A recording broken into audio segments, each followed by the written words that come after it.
Donc, si vous permettiez, M. Washington, on va faire la métaphore des 40 ans de traversée du désert du peuple d'Israël pour faire un clin d'œil pour notre histoire, du moins sur les valeurs chrétiennes qui ont été partagées lors des différentes discussions.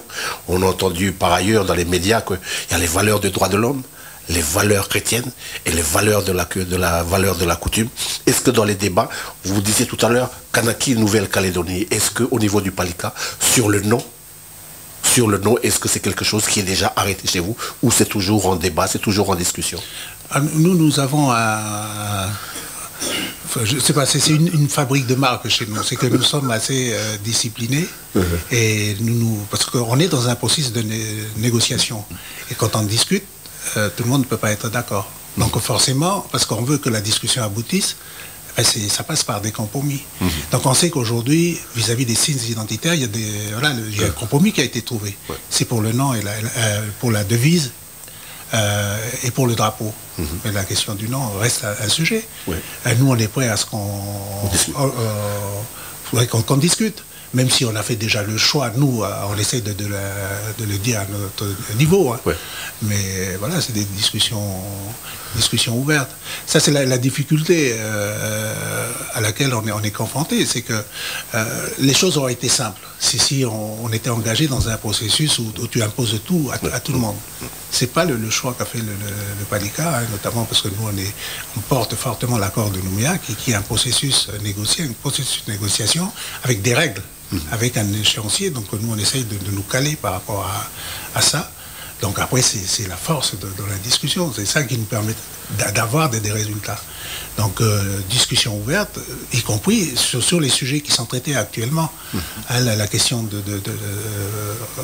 relative à l'avenir institutionnel avec le transfert des compétences régaliennes, la question des valeurs, etc. Donc on ira à la confrontation, on ira pour dire quels sont nos points de vue. Donc il y a des discussions qui vont être ouvertes et nous on essaiera du mieux qu'on peut de défendre nos options. Moi je note simplement, mais sans être partisan, mais je remarque quand même que aujourd'hui si on en est rendu au point où on en est rendu, depuis les années 70, peut-être que le Palika a contribué pour sa part.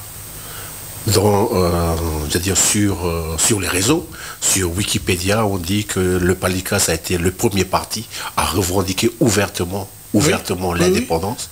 Et donc maintenant pour les prochaines consultations, parce que après notre échange, on aura nos équipes du FLNKS, d'autres composants du FLNKS qui vont animer l'émission Vue sur le bateau sur la préparation de la sortie pour le Palika. L'objectif reste l'indépendance du pays. Oui, absolument. Et le mot d'ordre qui a été énoncé au moment de sa création, c'est-à-dire l'indépendance kanak révolutionnaire et socialiste, reste. Parce que pour nous, le FLNKS prône l'indépendance kanak socialiste. Nous avons parlé on dit révolutionnaire. Pourquoi on parle de révolution? C'est pas simplement la révolution, c'est d'abord la transformation, c'est les moyens qu'on se donne pour transformer c'est les méthodes aussi.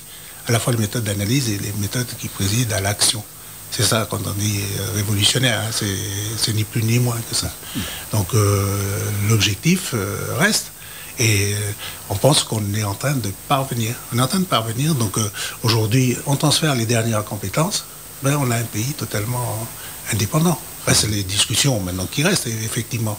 Mais aujourd'hui, on a tous les leviers d'un pays tous les aspects d'un pays qui se revendique indépendant. Donc nous y sommes largement. D'ailleurs, nous, depuis 1998, quand on a opté pour l'accord de Nouméa à notre congrès 97 à Gatop, et c'est d'ailleurs pour ça, nous on fait c'était en 97 à Gatop, nous on a dit, c'est notre façon pour aller à l'indépendance. Donc nous y arrivons donc au terme de ces transferts, quasiment, je parle que de l'aspect des transferts de compétences, on y est dans 2 ans. Alors simplement une précision, puisque je parle de la commune de Vaud, et pourquoi on a choisi Boyenne, c'est parce que c'est en référence au congrès de Temala en 81, où il y a eu des discussions au sein du Palika qui n'ont pas forcément abouti, puisque on a vu la création du LKS. Donc c'était justement parce que c'était des discussions d'ordre idéologique qui ont présidé donc, à la fois au maintien du parti en l'État, avec un certain nombre de militants, mais aussi à la création donc, du LKS, d'ailleurs, qui invitait comme un certain nombre d'autres groupes, d'autres gens qui sont partis du Palika et qui, ça fait partie des aléas de notre combat politique, qui sont éloignés, mais là, donc, tout le monde est invité à venir à la fête des 40 ans du parti. Donc, pour terminer notre rencontre, le Palika vient de terminer l'animation, c'est-à-dire son rôle d'animation du bureau politique. Vous venez de transmettre le flambeau à RDO. Comment est-ce que le Palika, il influe, comment il participe au niveau des discussions à travers les 4 composantes du FLNKS? Est-ce que le bureau politique, actuellement, sur son mode de fonctionnement, il a un développement optimum, il est bien, il est assez performant pour les différentes problématiques, les différentes rencontres qui nous est imposées par, du moins, le cadre de l'accord de Nouméa et les différentes rencontres par l'État, les différentes discussions qui sont menées actuellement? Est-ce que le bureau politique et comment est-ce que le Palika il participe activement au sein du BP, du FLN? On amène ce qu'on a amené, comme les autres amènent ce qu'ils ont amené. C'est ça la réalité du FLNKS, c'est qu'on est avant tout des groupes politiques différents, donc avec des histoires, des parcours différents. Mais on a au moins cette faculté à pouvoir travailler ensemble. Parce que, je rappelle, certains ont présidé à la disparition du FLNKS. Le FLNKS créé en 84. Aujourd'hui, le FLNKS est toujours là. Donc, on connaît parfois les dissensions, divergences de point de vue au sein du front, mais parfois on arrive à préserver, à sauvegarder l'essentiel. Mais c'est ça aussi qui fait que on arrive à gagner. Donc à avancer, à marquer des points d'étape dans le combat qu'on porte contre le colonialisme et pour la souveraineté de notre pays. Donc je vais souhaiter, puisque tu as fait allusion, je vais souhaiter à RDO, voilà, donc il a 3 mois pour présider à la destinée du bureau politique du Front, donc je lui souhaite bon courage. 40 ans, c'est encore jeune, c'est un parti jeune. Ah oui, 40 ans, on est en plein dans... Ouais, c'est 40 ans, c'est jeune. Je rappelle qu'un certain nombre de nos vieux vivaient jusqu'à 90 ans, donc si on est à mi-parcours de notre vie. Donc on peut souhaiter, bon anniversaire, bonne fête d'anniversaire pour le Palika. Si vous avez un dernier mot pour pouvoir nous repréciser un peu les 2 autres cadres d'émission qui vont venir, après on pourra rendre l'antenne. Oui, non, mais enfin, je l'ai indiqué tout à l'heure, donc il y a donc une émission sur l'histoire du parti. Et puis une autre qui traitera des sujets d'actualité, donc avec Théo et nous. Voilà, donc c'est les créneaux que Guido nous a accordés. Donc encore une fois, merci de nous avoir accordé ce créneau. Ouais. Donc M. Charles Ouachette est venu partager avec nous la première émission concernant les 40 ans du Palika.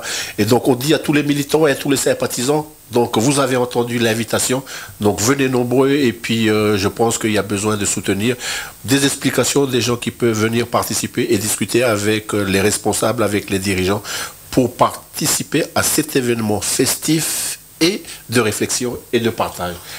Donc, merci beaucoup. Et puis, on dit aux auditeurs que depuis quelque temps, notre site internet, donc www.jido.nc, donc Jido, pour ceux qui ne savent pas encore l'écrire, dj2ido.nc. Donc, allez sur Google, tapez Jido, et puis après, vous aurez effectivement les émissions sur podcast, mais vous pouvez aussi regarder des émissions en vidéo sur la partie vidéo. Donc, merci encore pour votre fidélité, et on dit à une prochaine émission. Merci Charles. Merci.